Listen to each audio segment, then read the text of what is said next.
আয় হাদির লাশ নিয়ে যা।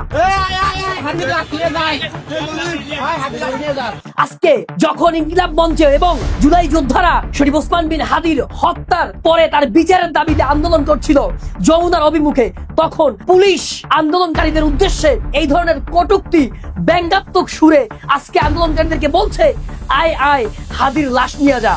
যেই শরীফ ওসমান বিন হাদির জীবনের বিনিময়ে, লাশের বিনিময়ে, আন্দোলনের ফলে জুলাইয়ের 1400 শহীদের লাশের ফলে আজকে অন্তর্বর্তীকালীন সরকার, ইন্টারিম সরকার রাষ্ট্র ক্ষমতায় আছে, সেই শরীফ ওসমান বিন হাদির তার বিচার তো করেই নাই, বরঞ্চ সেই ইন্টারিম সরকারের পুলিশ আজকে তুচ্ছ তাচ্ছিল্য করে বলছে আন্দোলনকারীদেরকে। আজকে যে সেই আন্দোলনকারীদের উপর যখন পুলিশ হামলা করে, পরবর্তীতে sound grenade, tear gas, rubber bullet নিক্ষেপ করে, আন্দোলনকারীরা যখন বিক্ষিপ্ত অবস্থায় বিভিন্ন বাসে উঠে, তখন সেই বাসকে উদ্দেশ্য করে পুলিশেরা বলে, জুলাই নামা, এক একটা জুলাই ধরে ধরে নামা, বাস থেকে জুলাই ধরে ধরে নামা।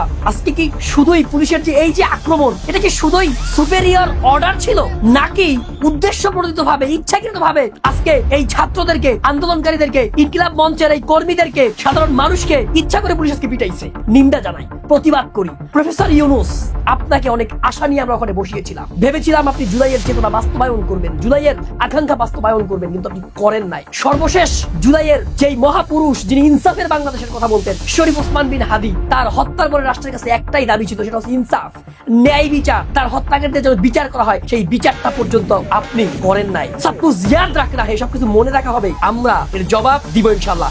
আরেকটা কথা আপনাদেরকে বলছি, যারা আপনি দেখছেন সমস্ত মানুষ প্রতিবাদ করছে, এখন পর্যন্ত বিএনপির কোনো ভাই শরীফ ওসমান বিন হাদির আজকের যে ঘটনা, এই নিয়ে একটা বিষয়ে মুখ খুলে নেয়, কিন্তু প্রতিবাদ করে না। তাদের একটাই দাবি, রাষ্ট্র ক্ষমতায় যাওয়া, রাষ্ট্র ক্ষমতায় যাওয়া। আগামী 12 তারিখে নির্বাচনে ব্যালটে এদেরকে জবাব দিবেন, বিপ্লবীদের পাশে দাঁড়াবে। ইনকিলাবের জন্য লড়ছি আমরা, দেশের জন্য লড়ছি, সংস্কারের জন্য লড়ছি, জুলাইয়ের স্পিরিটকে বাস্তবায়ন করার জন্য আমরা লড়ছি, আমরা 1400 শহীদের আকাঙ্ক্ষা বাস্তবায়ন করার জন্য লড়ছি। যে যেখান থেকে ফেসবুক লাইভটি দেখছেন, প্রত্যেকে এই ভিডিওটি শেয়ার করে দিবেন এবং এই পেজটি ফলো দিয়ে পরবর্তী ভিডিও আপডেট নেওয়ার জন্য পেজটি অবশ্যই শেয়ার করবেন এবং এই পেজটি ফলো করবেন। আমরা লড়ছি, আমরা লড়ে যাব, যতক্ষণ শ্বাস আছে, যতক্ষণ জীবন আছে, আমরা লড়বো। ইনকিলাব জিন্দাবাদ।